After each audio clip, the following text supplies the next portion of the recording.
have Rob first on line 2. Morning, Rob. Morning. Morning. Has it been worth it? Yes, I think so. Do you want to enlarge on that, Rob? Yes, sorry, you keep cutting out. Yes, I've been in the army for 24 years. I've been to Iraq and Afghanistan. I know people who've been killed in Afghanistan, and some of my friends seriously injured. But the cost is worth it, and I think we've got to be careful not to focus on the very in-your-face, short-term aspects, like Christopher saying, "I can't believe it's the 21st century and we're at war."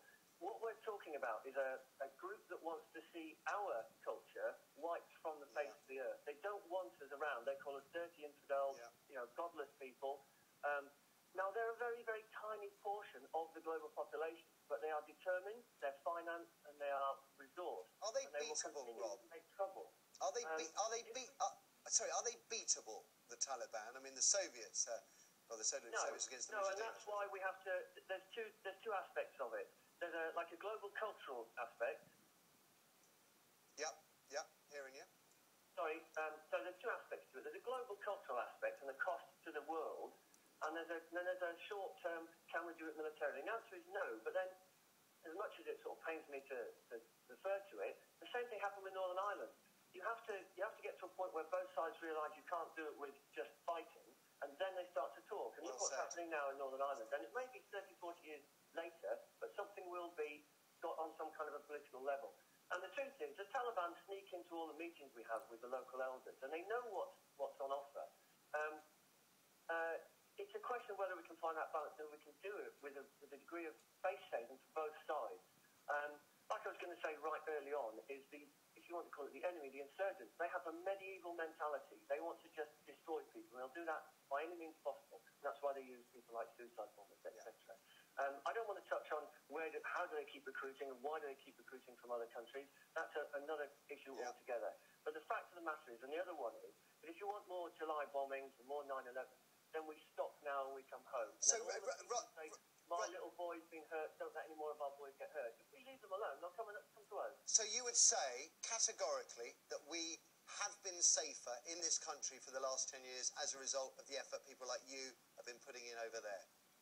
Yes, and the efforts that you don't see every day of people like the police and all the other little security services who, as a result of 9/11 and going to Afghanistan and identifying different key leaders, have then traced their networks all across the globe. And whether you realise it or not, these organisations are being kept under control and under watch to a degree where they can't carry out any more 9/11. Okay, then the critical question, and the one I'm most concerned about, is should we be withdrawing in 2015, which sounds to me more like an aim that suits politicians here politically rather than the cause over there.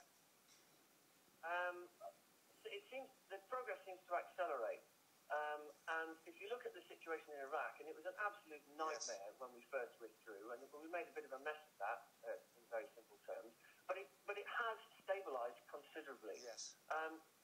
The same sort of thing I would like to think may happen in Afghanistan, and we're better prepared for that kind of withdrawal now. But don't be under any illusions. When the 9,500 British troops withdraw in 2014, 2015, there will still be nearly 3,000 left doing their mentoring training work. And they will be the guys there that will be not written about. They will just carry on making sure that the Afghan establishment can do what the Iraqi establishment is now capable of doing.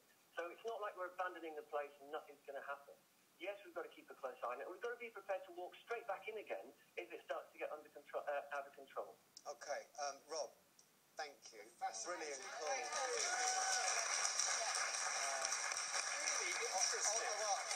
Really interesting because the guy clearly knows. He's been there, and I thought that was fantastic. I felt really humbled by that, actually, Yes, and emotional, because he was So thank you not just for the call, but actually for the work in Iraq and Afghanistan. What a nice